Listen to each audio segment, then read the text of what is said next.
আজ চাকরিহারারা নবান্ন অভিযানের ডাক দেয়। তাদের দাবি ছিল পরীক্ষায় না বসে চাকরি দিতে হবে। এই অভিযান থেকে ২০ জনের একটি প্রতিনিধি দলকে নবান্নে না ডেকে শিবপুর পুলিশ লাইনে মুখ্য সচিবের সঙ্গে তাদের বৈঠক করানো হয়। ঘন্টু গোপাল মণ্ডলের রিপোর্ট, জিএম নিউজ হাউস।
কি বলার কি আছে? আপনারা তো রাজ্যে বিগত 10 বছর 11 বছর ধরে দেখছেন কি চলছে।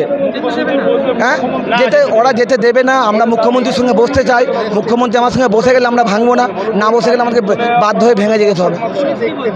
পুলিশ বলছেন যে দেখুন মুখ্যমন্ত্রী হয়তো বসবে না, হয়তো চিফ সেক্রেটারি বা এডুকেশনের যারা সেক্রেটারি আছে তারা বসবেন। এখন কে বসবে আমরা জানি না। পুরোটাই দিশেহারা, পুরোটাই ললিপপ। আর যেখানে মুখ্যমন্ত্রী আমাদের রাজ্য সরকার যেখানে চোরেদের হয়ে কোর্টে সওয়াল করছে, সেই মুখ্যমন্ত্রীর সাথে আমরা এর থেকে বেশি কি আশা করব?